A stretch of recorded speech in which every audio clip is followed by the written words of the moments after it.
Ayan mga idol, so today mga idol ay mamamasyal muna tayo. Papasyal namin kayo, lalo na yung sa mga kababayan natin sa OFW na namiss ng Manila. Bahala na kung saan kami dalhin, maybe sa Manila, Intramuros o sa may Manila Bay. Sisilipin natin yung Dolomite doon, samahan nyo kami, bibiyahe kami. So mga idol, plano namin mamamasyal. Hindi kami, of course, bawal yung mga bata, di ba? Pero sa labas lang kami.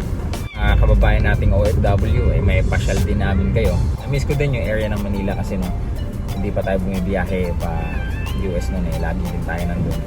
Pa-car wash muna natin tong kotse para malinis kasi 'di ba noong nakaraan nag-uulan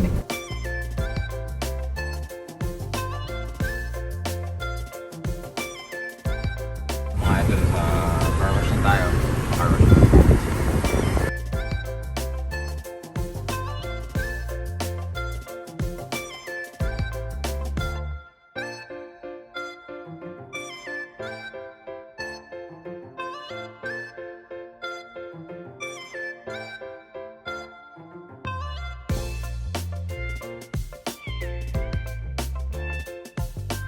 Yan mga idol, so kakatapos lang natin magpa-car wash, malinis na yung ating YouTube car at ngayon withdraw muna tayo kasi wala tayong cash on hand ngayon bago natin sabihin sila misis, nasa bahay sila yung mga baby namin. Na-miss ko yung area yung gusto kong puntahan ngayon dahil actually nung nasa US ako tsaka nung nung nasa quarantine na hotel ako lagi akong nanonood ng mga places sa Manila, yung mga vlogger na umiikot-ikot, and I think napakalaking bagay na ginagawa ng mga vlogger na ganun kasi mga nanonood sa kanila mga OFWs na ang tagal nang hindi nakakauwi, 2 years, 3 years, tapos namimiss nila, hindi nila gusto nila makita kung ano nang itsura ng mga lugar. So we will try to do it now for you guys. Para ito ay dedicated sa ating mga kababayan na mga overseas Filipino warriors. This one is for y'all, so stay tuned. Ayan mga idol, so papunta po kami ngayon ng Manila area, ilan sa mga lugar sa Manila para po kayo ipasyal. At once again, this vlog is dedicated to all the OFW na mga kapatid po natin na matagal nang hindi nakakauwi ng bansa. At para po kayo maging updated kung ano na po itsura. Yan, Luneta, Rojas Boulevard, Manila Bay, Intramuros, mga idol. Personal ko din pong gusto ito kasi gusto kong puntahan yung mga lugar na yun. Kasi na-miss ko mga idol nung ako'y wala. So, abangan nyo po. Let's go!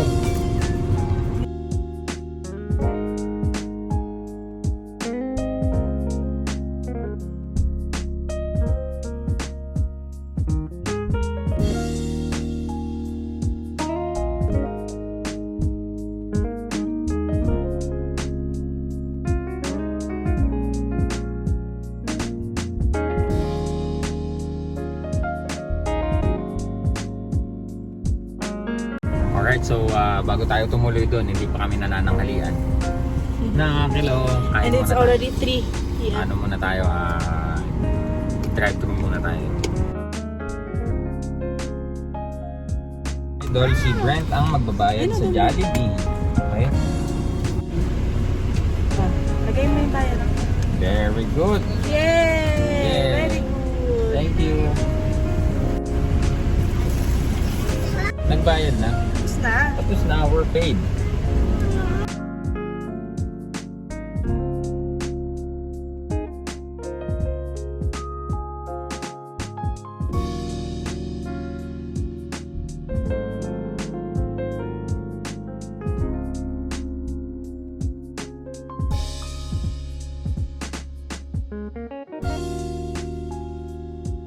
Idol, so ito yung Cultural Center of the Philippines.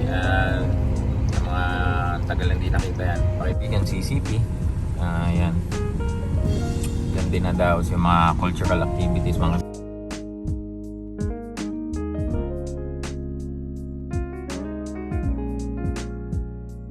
alright, dito tayo sa may Rojas Boulevard. Malapit tayo sa may Intramuros, sa may Rizal Park din. Malapit na.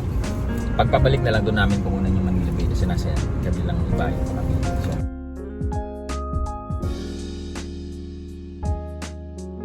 So ito mga idol, yan, ito na po yung Rizal Park. Andyan pa rin siya, si Gato Rizal.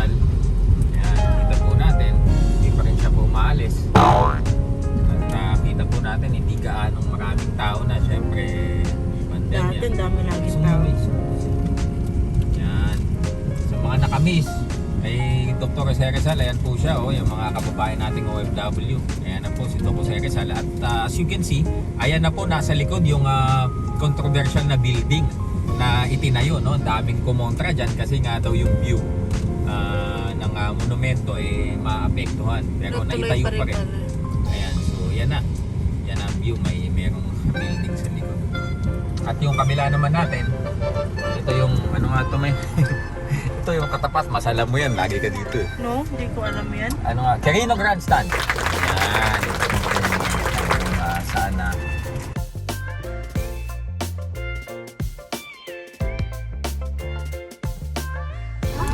Truck. Alam yan. Truck. Bye-bye. Bye-bye, truck. Bye-bye. Bye-bye, truck. Bye-bye.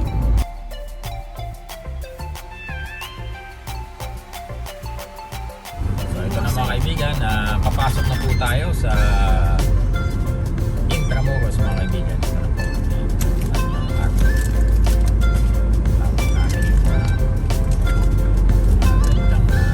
Medyo papalubog ng araw pero habulin natin mga traffic kasi. Yung mga guard dito nakapang katipunero no? Kahit yung mga nagtitinda dito ng taho. Dito po kayo makakita yung mga guards dito, parang mga gwardiya civil sa pong exam. You know? Dito, napakarami pong kinakasal dito. At ayan. Nag-compete na tayo dito, Dad. Yan, nagkumanta din kami dito dati nung sa Yuma Coral pa kami, nag-compete kami dito. At nanalo kami dyan, di ba? Yes. Ano tayo, second tayo nun eh. Oo. Yan. Na- Kalaban second namin yung Santa Isabel na magagaling, ang gagaling talaga. Oo. Sila Sila yung nanalo, di ba? Sila yung champion. Second po kami. Yan. So ito na. Nakapunta ka na ba dito na, Billy? Yes. The Yung St. Paul Hospital po, Ayan, guys. St. Paul Hospital. Mga ancestral houses nung pang panahon ng para dito kayo, no? Sana ma-enjoy nyo to. Kunin ko nga yung stabilizer. Oh, grabe. Ito yung museum na pinuntahan namin. Restored na to pero talagang dito ka na lang makakita ng mga ganitong ancestral Parang- house na magkakatabi. Diba? Sa Cavite, marami din ganito Diba? Pero Parang vegan dan, no? Ito, tingnan mo naman yung Oh yung my gosh, kalye. ang ganda. Ito, si Kuya. Look at that. Hello po. Look at that. Yung simbahan. Oh, punta tayo dito. Oh, Dad. No blowing of horns. Aba. Church. Tama. Paano tayo papasok? Tapos meron ditong museum to, di ba? Ayan, nalala mo. I think hindi pwede pumasok. Museum. Yeah, 450 years. Parang galing tayo dito noon. Grabe. Yes, oo. Pumunta tayo dyan. Hindi ko ka. Uy, pero may bata Yan, so dito pa rin tayo. Intramuros mga idol. No? Patio Victoria. Mga weddings. Baka kami pa sa buwan? Sa buwan? So saan tayo dito nung nag-ano? Wow. Oh, may horse! Ha? May nakakita ba siya ng horse sa Cavite, men? Oh, Walang horse to. horse Puro kawa tsaka Horse. goat. Horse. So, ibutin naman natin ang kabilang Ano nga English ng kalesa? carousel. Tama ba? Joke lang. Guys, comment down below ano English ng kalesa. Tricycle. Farsical. Wala nang dito dad yung malaking alam mo yung abandonado? O yan yata yun, yung pinuntahan natin nila Kuya Dredge. Yung abandonado, talagang may Dito yung immigration. one way yan dyan. Ito yung dati-dati, yung nilalakad natin, tinanggal na siya mga kaibigan. Parang, Ito yung Starbucks dito, ganito. Tingnan mo. look at that. Wow, ano to? Ito yung European. Ay, yung Starbucks dito, grabe. Parang din. Kaya lang, sarado yata. May horse na ko. Horse, look baby, horse. Horse. Pagod na yung horse. Yan dyan sila, Sir Nick. Napang may... Ang galing Wow, what's this? Wala, ang galing ng print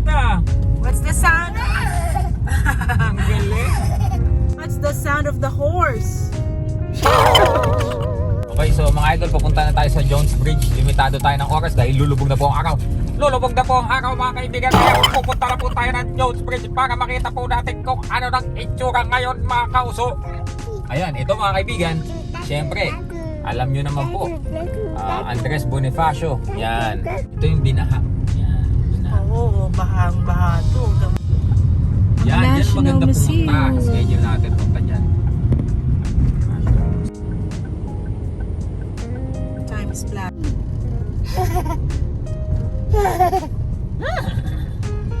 Horse. Galing ah. Galing. O yung cow, dad, yung cow. Mo. Cow. Ay, horse. Cow naman, cow naman.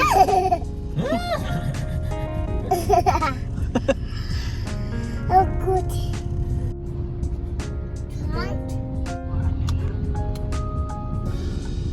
Ano yan? Abandonado din to, no? Talagang ancient ang pagkakabirada sa building yan. Mga idol, ito na po ang Yeah, yeah, yeah, yeah, yeah, yeah, yeah, yeah, yeah, yeah, yeah. Kawawa. ang fully restored Jones Bridge mga idol. Mas maganda to sa gabi kasi yung mga pailaw nakabukas, pero appreciate natin to. Our destination is on the left. Yes, we're here. Maganda to pag binuksan na yung mga ilaw, no?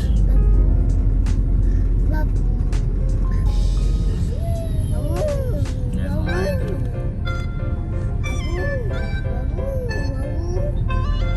At syempre ang Chinatown. Chinatown.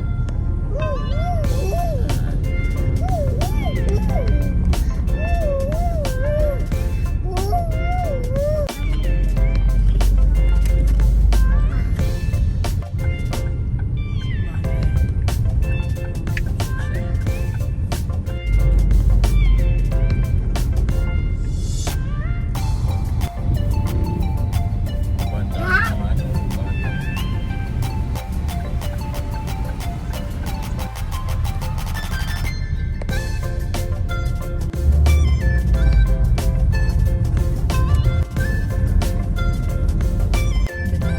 Aba, Red Planet Hotel, oh, parang gusto ko ulit mag-quarantine ah.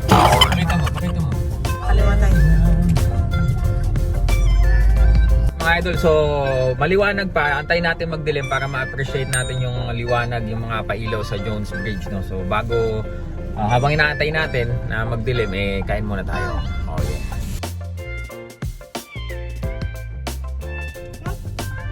Thank you. Delicious. Bye-bye.